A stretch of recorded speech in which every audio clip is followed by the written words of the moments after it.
We often talk about learning a new skill as if it's a simple test of willpower. We imagine a linear path of grit and dedication. But let's be honest, for most of us, the internal reality is a lot messier. It's a constant battle against procrastination, a sense of mounting frustration, and that heavy cloud of mental fatigue. Now, if you've ever felt like you're just lazy, or that you simply lack discipline, I have some news that might change everything for you. Modern neuroscience reveals that these obstacles aren't character flaws.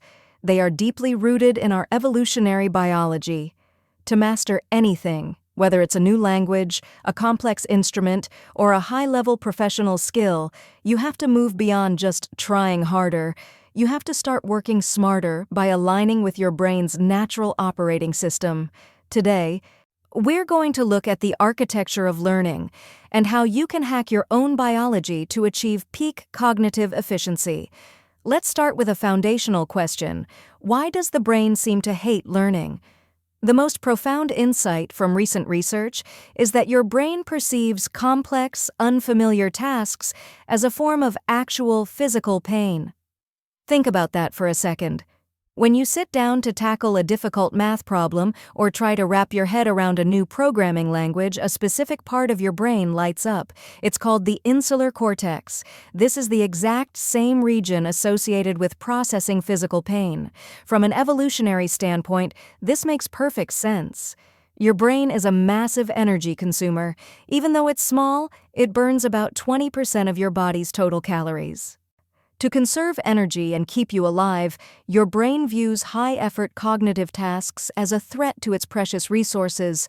This means that procrastination isn't a moral failure. It's a logical, though unhelpful, defense mechanism. Your brain triggers an anxiety response to steer you toward safer, low-energy activities, like scrolling through social media or watching cat videos. Understanding this shift from "I am lazy" to "my insula is firing" is your first step toward liberation. You aren't a failure. You're just biological. So how do we fix it? If the pain response is strongest at the very moment you start, the solution is to minimize that initial friction. This brings us to a powerful psychological hack, the 5-minute rule. In chemistry, there's a concept called activation energy, the minimum amount of energy needed to start a reaction. The 5-minute rule is your personal catalyst. By committing to just 5 minutes of work, you effectively bypass your brain's alarm system.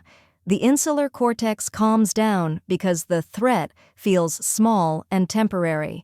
But here's the magic. Once you start, something called the Zeigarnik effect takes over. Our brains have a natural tension when it comes to unfinished tasks. We want to see them through.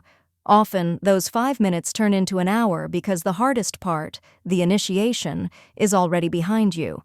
And while we're on the subject of starting, let's debunk a major myth, the motivation paradox. Most people wait to feel motivated before they take action, but that's backwards. In reality, motivation is a byproduct of action. When you complete even a tiny task, your brain releases dopamine, the reward chemical. This creates a beautiful, positive feedback loop. You act, you succeed in a small way, your brain feels good, and that creates the motivation to continue. You don't wait for the mood, you build the mood through movement. Now, once you've started, how do you make sure the information actually sticks? There is a massive difference between fluency and mastery. Many of us fall into the trap of the illusion of competence. This happens when you do passive things, like rereading highlighted text or watching a tutorial. Because the information looks familiar, your brain tricks you into thinking you've learned it. But you haven't. Passive consumption doesn't build neural pathways, it just skims the surface. To truly learn, you must embrace the strain of active recall. This means closing the book, turning off the video, and forcing your brain to retrieve the information from scratch. It feels harder because it is harder, but that mental effort is exactly what signals your brain to strengthen its synaptic connections. Every time you struggle to remember a fact, you are physically rewiring your brain to make that memory more accessible. But learning isn't a one-and-done deal. We have to fight the forgetting curve. A researcher named Hermann Ebbinghaus discovered that we lose about 70% of new information within just 24 hours if we don't review it. The secret weapon here is spaced repetition. Instead of cramming for 8 hours in one night, you schedule short reviews at increasing intervals, 1 day later, then 3 days, then a week, then a month. This process moves information from your temporary scratchpad memory into the long-term neocortex. To reach peak performance, you also need to understand that your brain has two distinct operating modes, focused and diffuse. Think of the focused mode like a laser. It's centered in the prefrontal cortex, and it's essential for learning technical details or following a logical sequence. But the laser has a weakness. It has a very narrow field of view.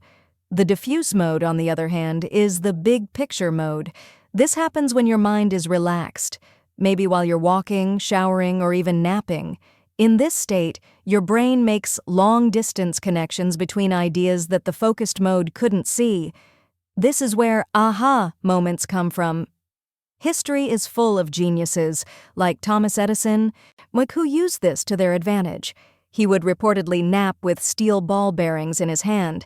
Just as he'd drift off, he'd drop them. The noise would wake him, and he'd immediately write down the creative insights his diffuse brain had just generated. The strategy here is simple. Intense focus must be followed by strategic distraction. Rest isn't wasted time. It's the essential cooling period where your brain synthesizes what you've learned. Of course, none of this works without a solid physiological foundation. We cannot talk about learning without talking about sleep. While you sleep, two critical things happen. First, synaptic consolidation. Your brain literally replays what you learned during the day, carving those neural circuits deeper. Second, glymphatic clearing. Your brain flushes out metabolic toxins that build up while you're awake. Trying to learn while you're sleep-deprived is like trying to build a skyscraper on quicksand. The foundation simply isn't stable enough to hold the weight of new knowledge. If you want to learn faster, you actually need to sleep more. So, how do we turn all of this theory into a lifestyle? It comes down to deliberate practice. First, break your goals down. Don't say, "I'm going to learn Python." That triggers the pain response. Say, "I'm going to write 3 lines of code today." Second, prioritize the hard stuff. Don't waste time practicing things you already know. Spend your focused mode time right on the edge of your current ability. And finally, embrace imperfection. Start small and start messy. Perfectionism is often just a sophisticated, shiny form of procrastination. As we wrap up, remember this. Mastery is not about innate genius or having a special brain. It's about systems. It's about understanding that your brain is wired to avoid effort and using tools like the 5-minute rule to get moving anyway. It's about choosing active recall over passive reading, and it's about valuing your rest as much as your work. Mastery is a marathon of small, consistent efforts. When you align your habits with your biology, the difficulty doesn't disappear, but it becomes manageable. It becomes rewarding, and eventually it becomes your greatest strength. What is one small 5-minute task you can start right now? Whatever it is, go do it. Your brain will thank you later.